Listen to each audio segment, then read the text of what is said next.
Bon, bonjour les gens. Oui. Ah, il est relâché. On n'a pas beaucoup dormi. Vous avez vu le contre-jour? Bah là, il se prend un peu pour Dieu là, avec le soleil derrière. Ça fait, tu vois, ça fait auréole le soleil. Le D, le L et le C. Alors on est tous au marché à Belveste. Aujourd'hui, c'est prévention. Sylvie, Ouais. est-ce que tu peux nous dire 2-3 mots sur ton association? Alors, mon association, c'est l'association Terre en Vert de Belveste, qui est une association de protection de l'environnement qui existe depuis des années et qui est pas mal axée sur la protection des abeilles, mais aussi on encourage la permaculture, le travail bio, enfin tout ce qui fait partie de l'environnement. Et on fait des trocs de plantes, on fait des petits spectacles pour enfants, pour adultes, pour un petit peu impliquer, sensibiliser, impliquer tout le monde pour la défense de l'environnement. Alors on est une petite association, on fait un petit travail, le travail du colibri, celui qui arrose le feu avec son bec, oui. Mais on espère que petit à petit on pourra tous, entre autres avec vous, qui nous aidez. Merci. Voilà, on fait des belles choses. Il y a une décision qui a été prise, c'est d'aller voir les petits. Oui, alors c'est ce qu'on est en train de faire. On va dans les écoles et on a déjà des rendez-vous dans les écoles, Sage-là, sur Rac, on va essayer de voir aussi sur Belveste, le centre de loisirs. Et vous leur présentez aussi les nids de frelons, c'est ça? Et on amène le nid de frelons, donc tu nous as gentiment... Oui, il est là. Il est là. Alors ça, c'est un nid sous toiture, d'un appentis en bois. Le bois était dessous et ça, c'était juste au-dessus. Vous connaissez un peu maintenant? Voilà, ça donne ça. Ça fait quand même un joli nid pour un appentis en bois. L'idée, c'est de sensibiliser les enfants. Exactement, pour qu'ils sensibilisent les parents. Pour sensibiliser les parents. Et on pense que c'est la meilleure école en fait. En général, ça marche bien. Ça marche bien. Ouais. Faut toujours passer par les enfants pour avoir les parents. Voilà. On va essayer d'attraper Christian qui est en train de faire une démonstration. En fait, l'idée, c'est d'expliquer aux gens la fabrication du nid, comment on fait, pourquoi, et être un peu sensibilisé sur le frelon et le piégeage. Voilà, en étant toujours le plus sélectif possible. Alors mon Christian, on nous a dit tout à l'heure qu'en fait, elle était toute petite, la reine vivante là-bas. Alors, les insectes ont des anneaux rigides de chitine. Et une reine qui a bien mangé, qui a le ventre bien plein, gonfle. Et par exemple, chez les abeilles, une reine abeille en pleine ponte, on voit entre les anneaux blancs, on voit la peau, entre les anneaux bruns, on voit la peau blanche. Parce que le ventre gonfle, mais les anneaux, ils ne bougent pas, ils sont rigides. Donc le ventre, une reine qui pond beaucoup, eh bien, elle a les ovaires qui gonflent le ventre, et puis le ventre gonfle. Mais quand elle vole, elle n'a pas besoin d'être pleine d'œufs, hein. Elle a besoin d'être leste. En gros, c'est pas parce qu'elles sont toutes petites qu'elles vont pas faire de petits. Les ovaires se développent quand elle est bien nourrie et qu'elle est en pleine ponte. Donc, si là, elle est capable de pondre quelques œufs, oui, mais ça prend peu de place parce que l'œuf, il est petit comme un œuf de mouche. Explique-nous ce qui se passe, puisque toi, tu as desséqué de frelons avec une dame. Ouais, Bernadette Darchen. D'accord. Qui était une chercheuse de l'Institut Pierre et Marie Curie. Tu as fait ça quelques années? Ça fait 10 ans qu'il y a des frelons ici. C'est elle qui a fait les documents les plus complets sur les frelons asiatiques qui ont été publiés dans La santé de l'abeille. Donc on peut retrouver encore ces documents? Actuellement, on peut les retrouver. C'est elle qui a disséqué des milliers de frelons et qui s'est aperçue qu'il n'y avait pas de transition entre les premières ouvrières de taille réduite parce qu'elles avaient été mal nourries. Il n'y a pas de transition, c'est un déroulement, une évolution à l'intérieur des individus qui deviennent de plus en plus complets à mesure qu'ils sont bien nourris.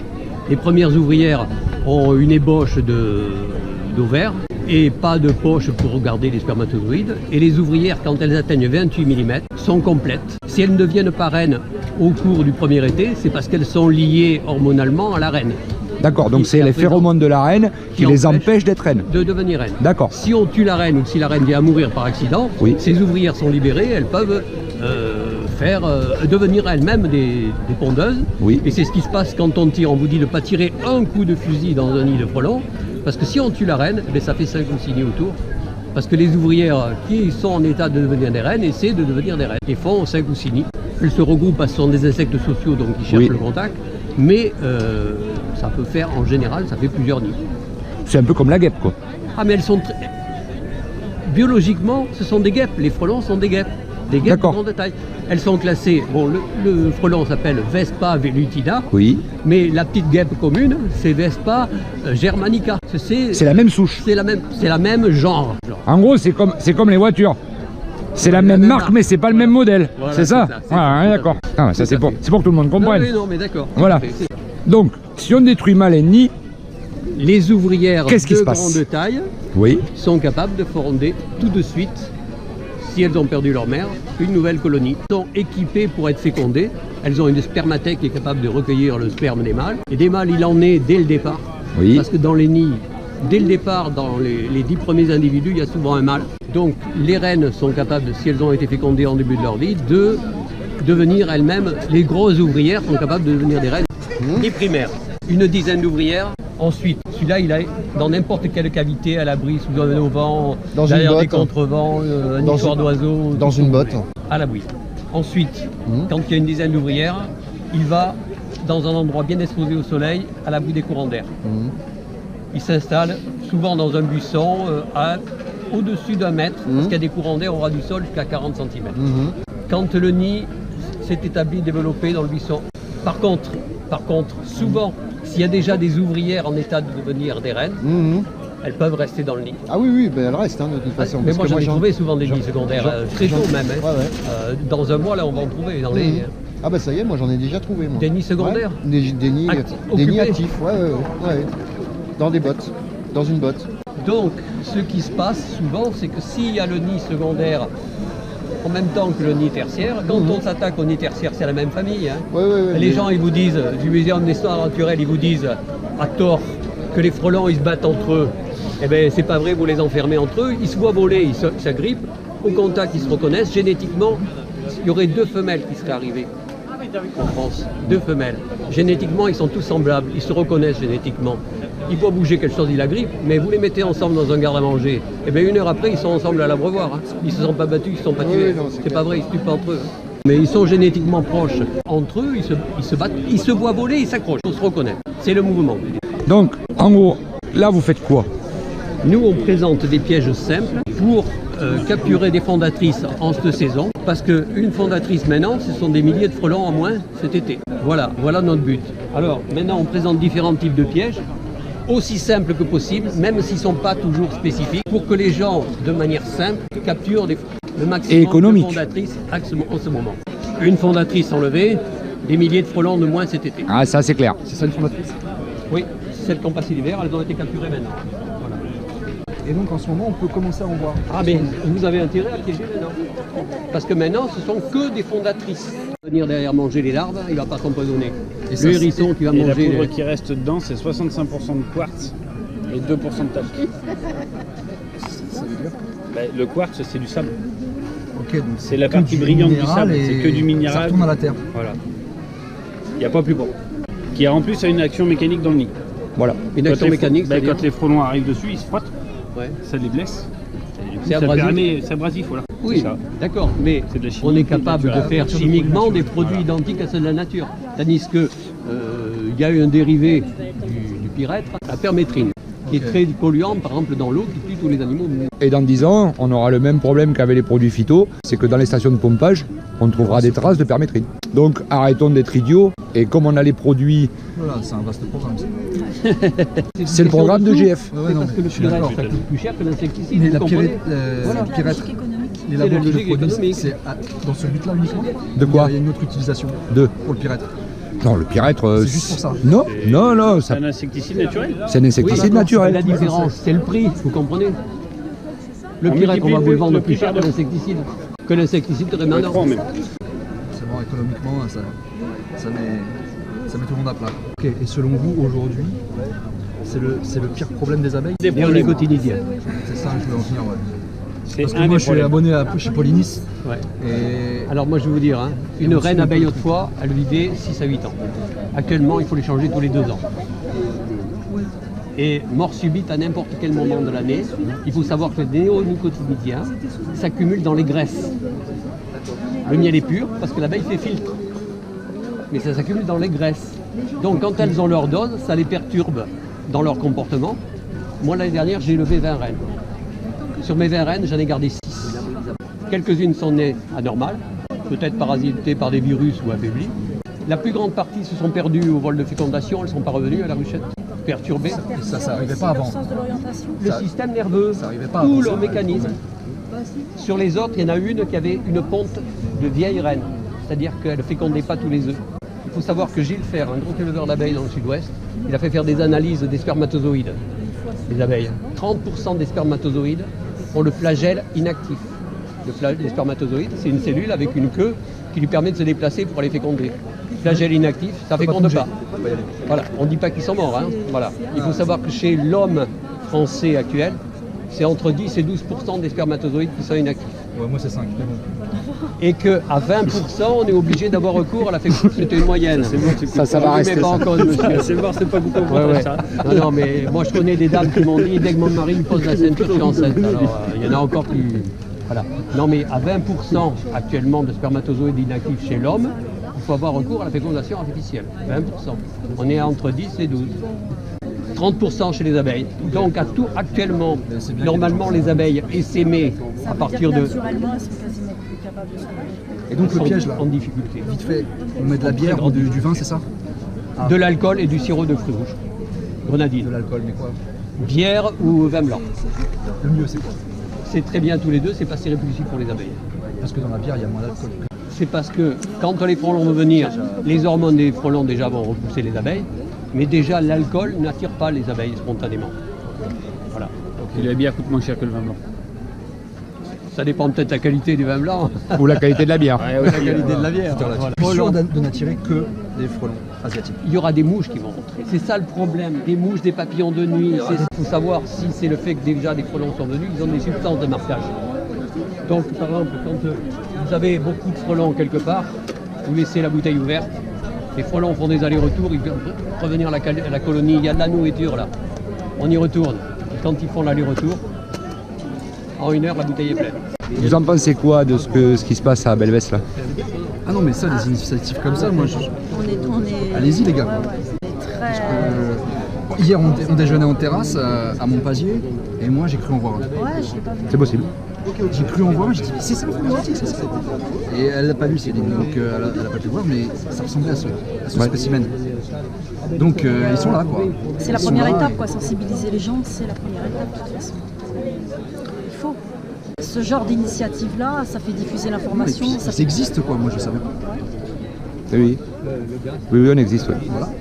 On essaye avec l'association de Terre en Vert, on va même un peu plus loin que ça parce qu'on va même dans les écoles maintenant et sensibiliser les jeunes. Ça commence au plus jeune. Voilà, parce que on a beaucoup de mal à toucher les élites. se développe en fonction de la nourriture. Les élites, c'est-à-dire.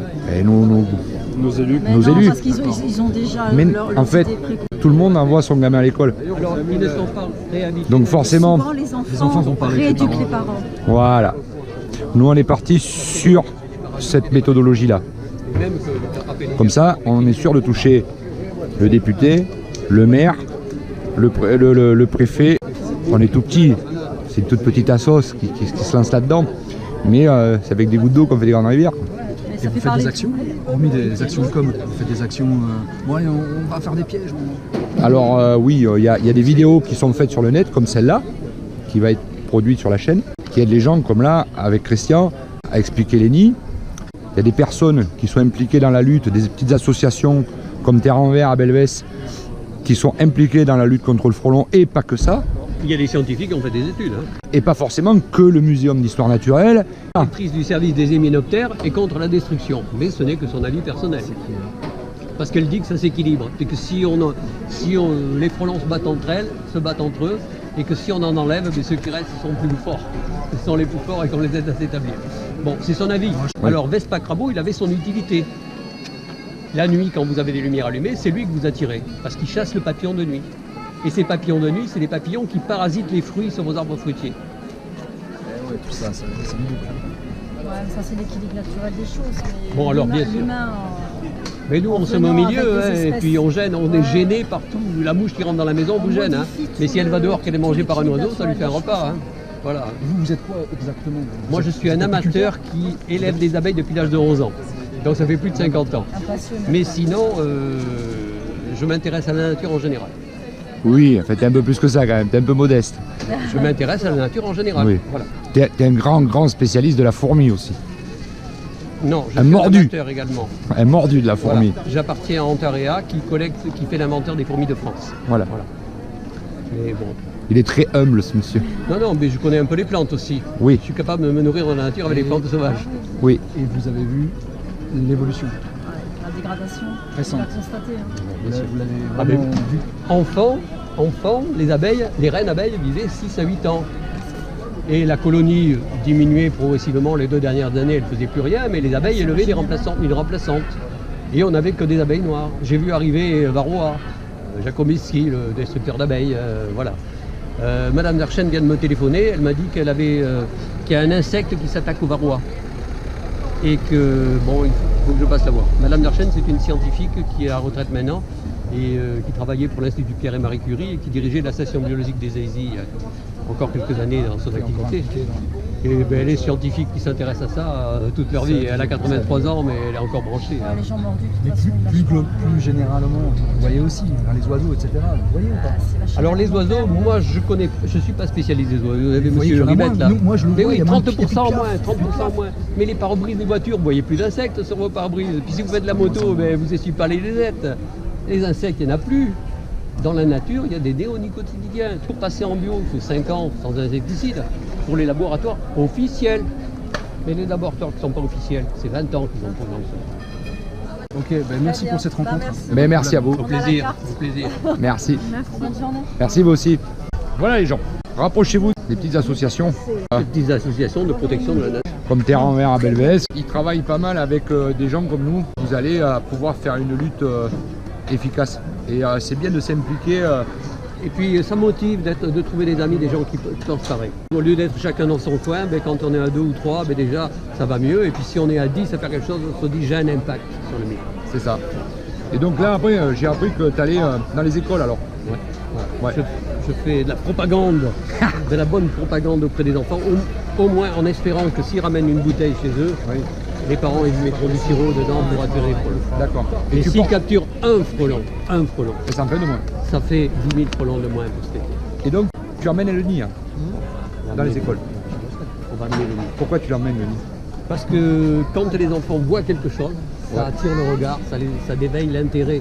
De parler de quelque chose qu'on ne voit pas, c'est tout à fait différent. Il n'y a rien de mieux que le concret pour captiver l'attention des enfants. Et, ça montre... Et même les adultes. et ça montre aussi le danger. Hein. Et ça montre, ça permet de reconnaître. Voilà.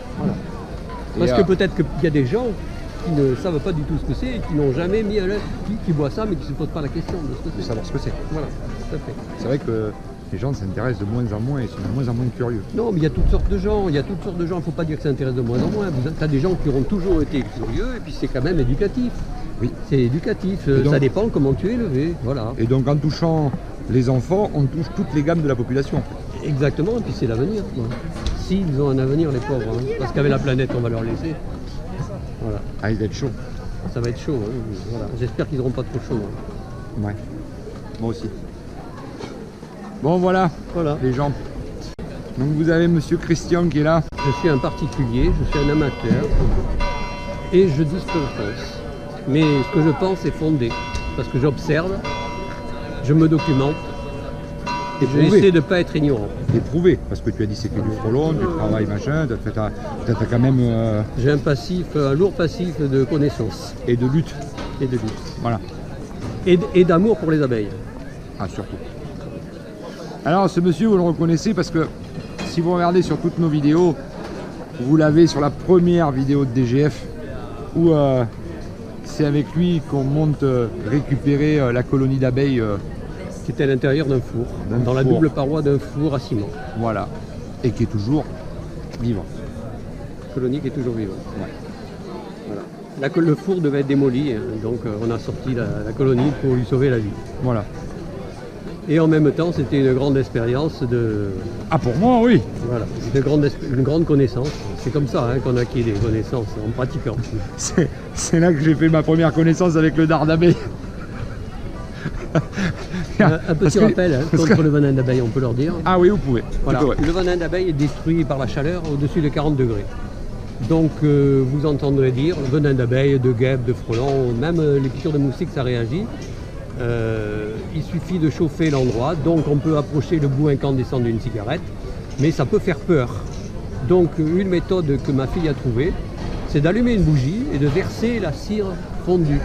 Alors la paraffine à 40 degrés, en tombant sur la partie qui a été fraîchement piquée, il faut le faire immédiatement, ça monte le venin en température et ça le décompose.